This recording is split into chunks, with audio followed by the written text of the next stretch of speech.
Life is fraught with challenges, with difficulties. Yes, there are times that life is filled with celebration, joy, happiness, beautiful events and experiences. But there's another part of life, and that is the pain and suffering, the distress, the anxieties. Everybody knows it in their own personal life. So there's the age-old question: how can a good God allow bad things to happen? There are those who claim, because of that precise reason, that perhaps there is no God. Because you don't always see justice. But does that make it easier? Because the fact is, each of us, no matter who you are, feels a pain, terrible pain when you see pain, when you experience pain. If there's no life of justice, if there's no life of goodness, why are we hurt? But for those that absolutely believe in God, the question looms large. Yes, indeed, how can a good God allow for bad things to happen? The question of theodicy, reconciling the goodness and the just God with bad things. Please join me in this very important discussion. How can a good God allow bad things to happen?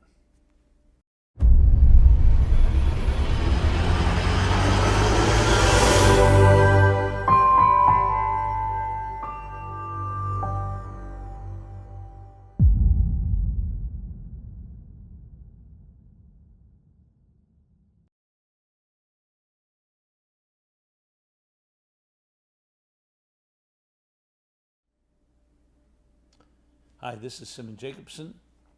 We'll be speaking about how can a good God allow for bad things to happen.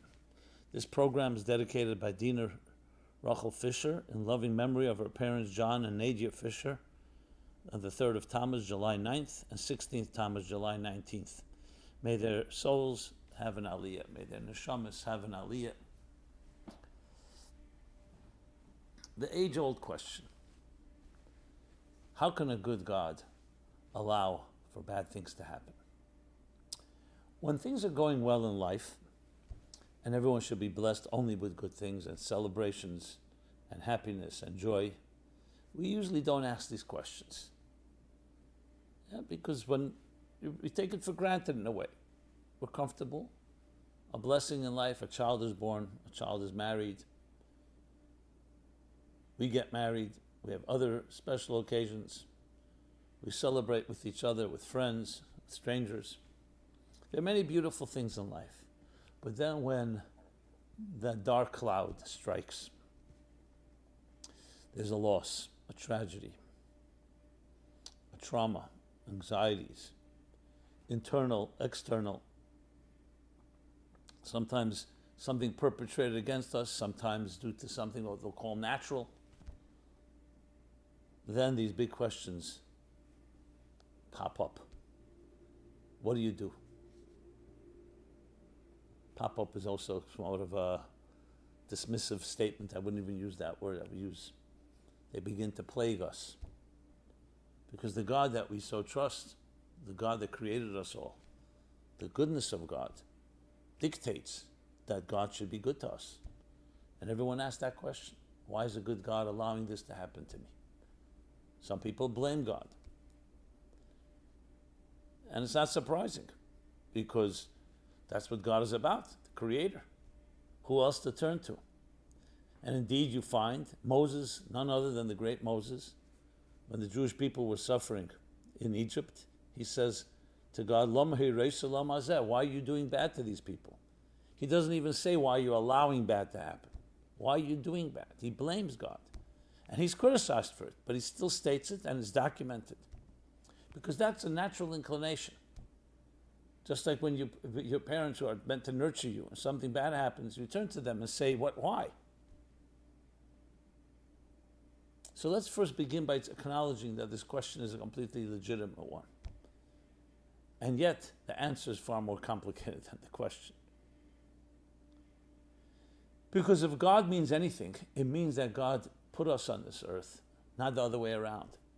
So we are right to ask questions. But can we really expect to understand the Creator? In the words of God to Job, the classic sufferer. When Job asked that question, why is there pain and suffering in this world? You're a good God. And one of the responses God gives him, he says, were you there when I created heaven and earth that you asked me this question? And I'll explain. Were you there? You ask me why there's death. Do you ask me why there's life? You ask me why there's pain. Do you ask me why there's joy? You ask me why there's the end of life. What about the beginning of life? In other words, it's all bound together. The questions we ask are only when we're not comfortable, when we're not happy. But for some reason, we take for granted when things are good, which itself is a testimony to a good God. Why? Why don't we just assume that things will be bad? God forbid. Because there's something inherent within us, that's beating within us, that goodness is ultimately going to prevail. Yes, there are people who've been hurt deeply, and therefore they've lowered their expectations to the point they're always expecting the worst. But that's not how we're born. Look at children, there's a certain natural exuberance, a natural joy, optimism. So what God is saying to Job is essentially, this is part of the mysteries of life itself. If you were never born, you would never die. If you didn't have life, you wouldn't have pain. The question, of course, is can there be a life without pain? But that already connects to why is there life in the first place? And that's not the question we always ask.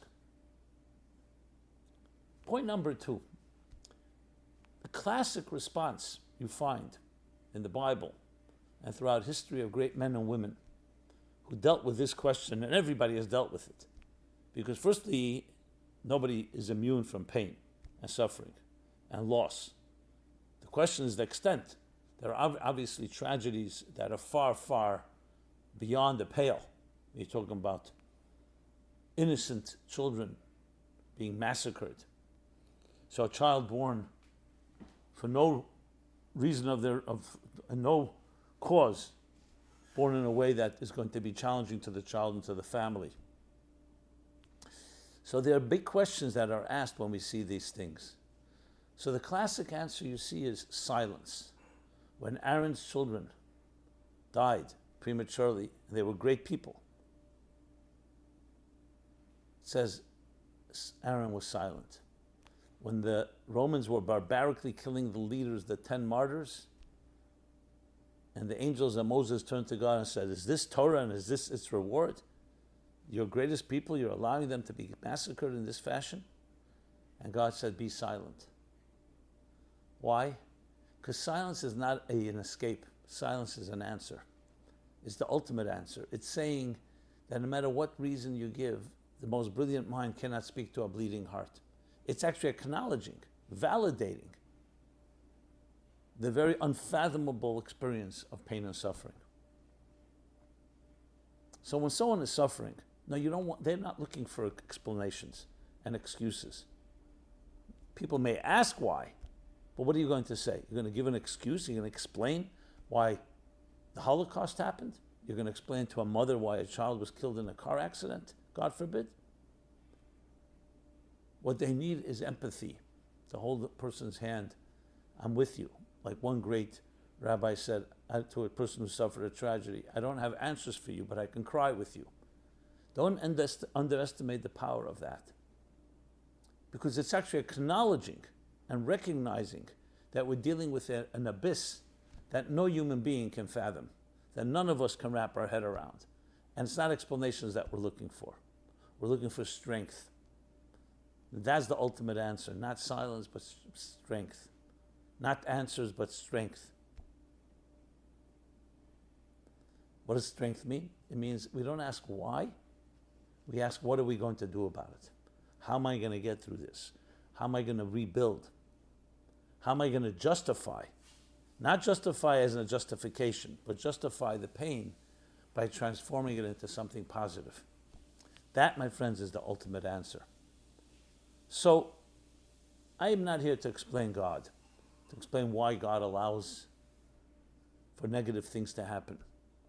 We can understand the dynamics of how God put into a system that things can happen. But why?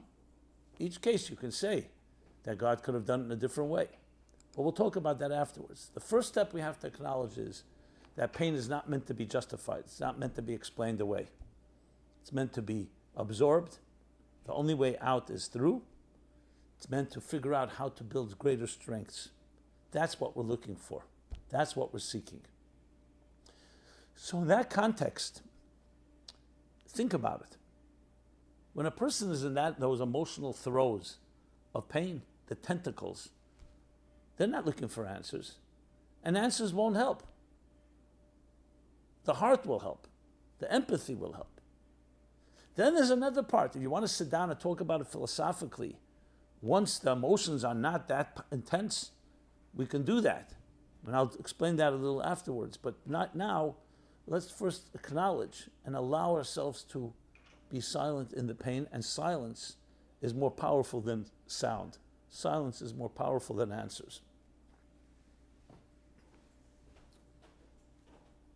And indeed, you'll see people who have grown and built lives even after great tragedy.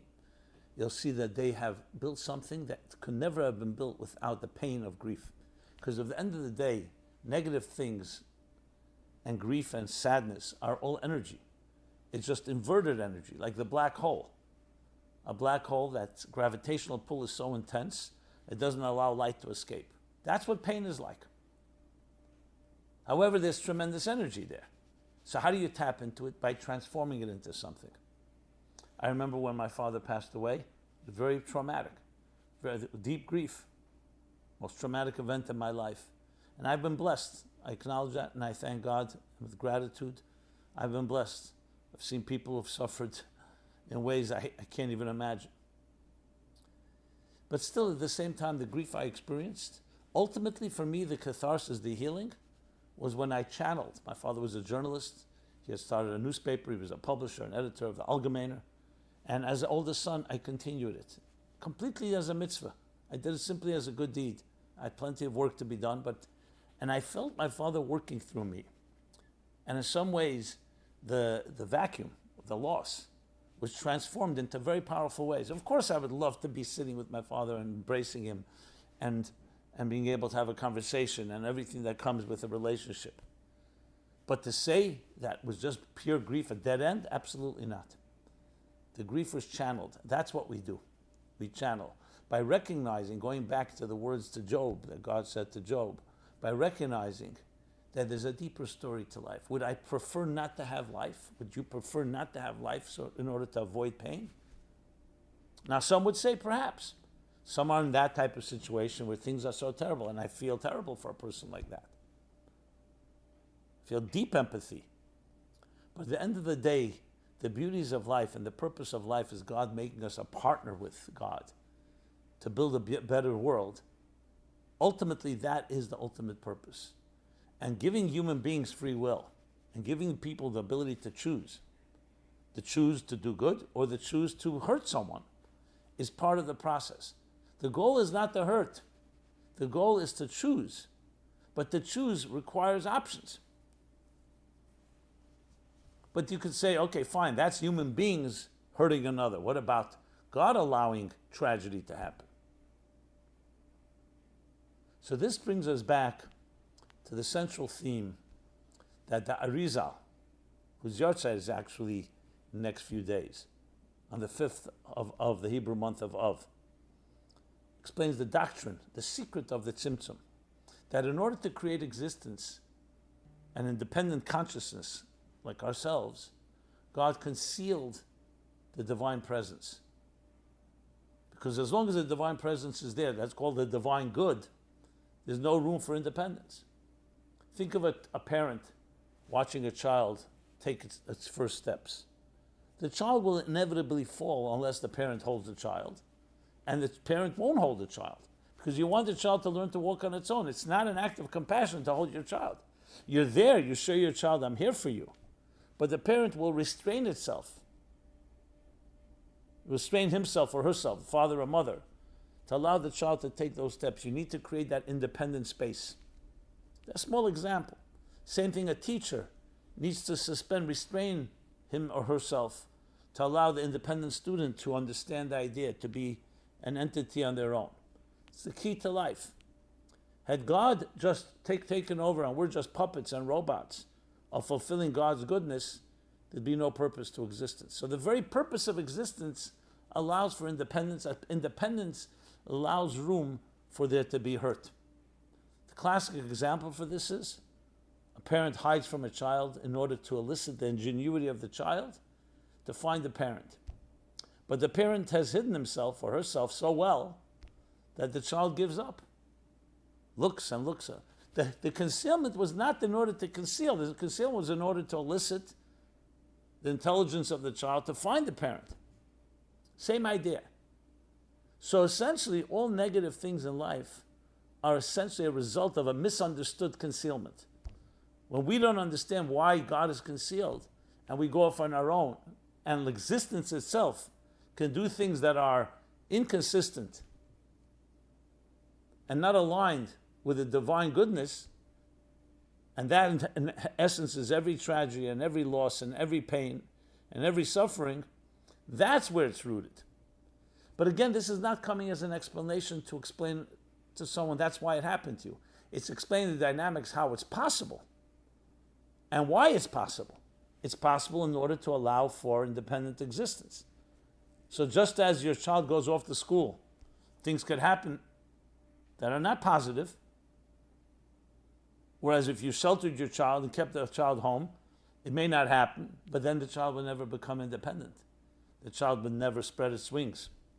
So part and parcel of a life of purpose and a life of choice is that there's the ability for something negative to happen. But all is not lost, because the purpose of the concealment is to reveal. That's why within that grief, within that sadness, within that loss lies tremendous amount of energy.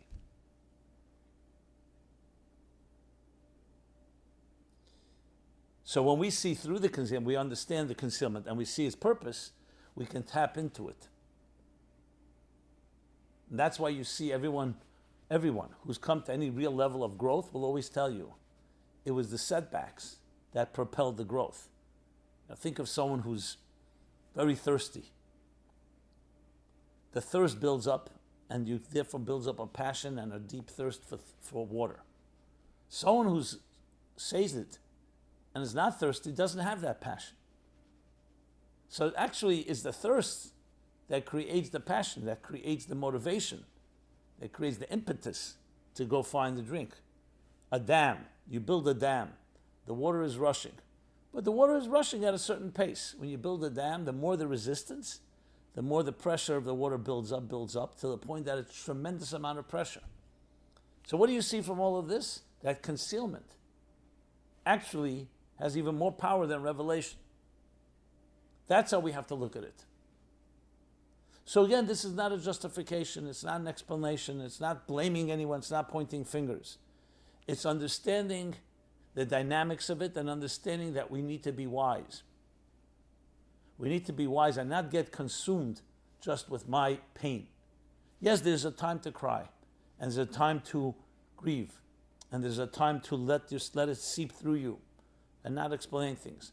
But ultimately the goal is to tap into it and redeem it. Yes, redeem it. Channel and harness that energy into positive, tremendous growth. And indeed, this is what you see. One of the reasons I'm speaking about this topic now, because we're now in the beginning of the 9 days. This is the saddest period of the Jewish calendar, when the temple, both temples were destroyed. But the 9 days really signify a psychological, emotional state, a dissonance, a concealment. So it's sadness on the surface, and we have to acknowledge that. Just like you acknowledge when there's a death in a family of a loved one. We don't ignore it. We don't say, oh, there's deep good in it and let's just move on. You need to acknowledge it. But then you need to tap into it and turn it into something far greater.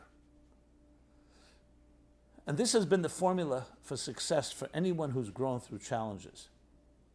I speak about the Jewish people because the Jewish people collectively are probably the most suffering of all peoples, have suffered at the hands of literally every host country that they lived in, and yet have come out stronger than ever, and everybody's surprised to know how.